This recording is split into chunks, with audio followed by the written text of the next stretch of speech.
começamos com uma reflexão profunda e desafiadora.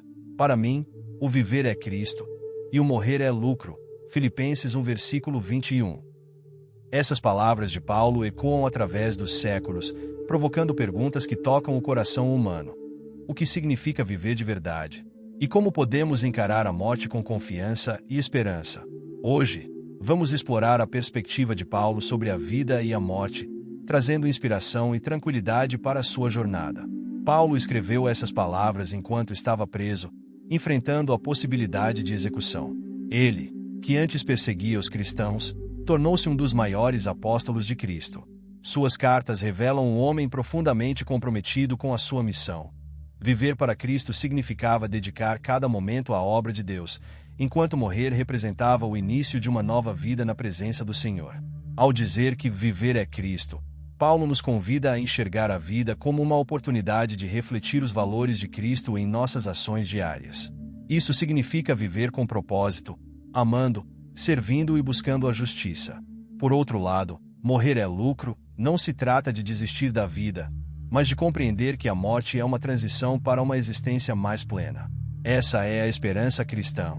Que, em Cristo, a morte perde seu poder de nos assustar. Mas por que temos tanto medo da morte? Vivemos em uma sociedade que evita falar sobre isso. Muitas vezes, buscamos sentido em conquistas materiais ou em prazeres imediatos, mas essas coisas não respondem às perguntas mais profundas da nossa existência. Quando confrontados com a mortalidade, somos forçados a refletir o que realmente importa. Paulo nos oferece uma resposta: viver com os olhos voltados para a eternidade. Ele nos lembra que a morte não é o fim, mas uma passagem para a presença de Deus. Essa perspectiva muda tudo. Quando entendemos que a vida é temporária, começamos a valorizar o que realmente tem significado: os relacionamentos, o amor ao próximo e o cumprimento do nosso chamado espiritual. Muitas histórias ilustram como essa perspectiva pode transformar vidas. Pense, por exemplo, em uma pessoa enfrentando uma doença terminal que, em vez de se desesperar, encontra paz ao compartilhar sua fé e amor com outros. Ou em alguém que decide deixar para trás uma vida de superficialidade para se dedicar àquilo que traz impacto duradouro. Essas histórias nos mostram que, quando abraçamos a esperança de Paulo, encontramos força para enfrentar os momentos mais difíceis. Você pode estar se perguntando: como aplicar essa mensagem na minha vida? Primeiro, reflita sobre o que realmente importa para você. Está vivendo apenas para conquistas temporárias, ou está investindo em algo eterno? Segundo, dedique tempo à espiritualidade. Leia as Escrituras, ore, busque compreender mais profundamente o significado de viver para Cristo. Terceiro, priorize relacionamentos.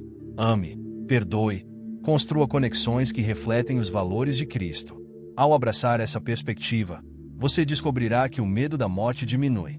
Quando vivemos com propósito, encontramos paz, não importa o que aconteça. Imagine como seria sua vida se você pudesse viver sem medo, com a certeza de que existe algo maior esperando por você. Encerramos com um convite. Permita-se refletir sobre a pergunta essencial: como você viveria hoje se tivesse certeza de que a morte não é o fim? Compartilhe nos comentários suas reflexões e experiências. Esse é um espaço para encorajarmos uns aos outros. Lembre-se, as palavras de Paulo não são apenas uma declaração de fé, mas um convite a viver de maneira transformada. Viver para Cristo não apenas dá sentido ao nosso presente, mas também nos prepara para a eternidade. Que essa mensagem inspire você a viver com esperança e propósito todos os dias.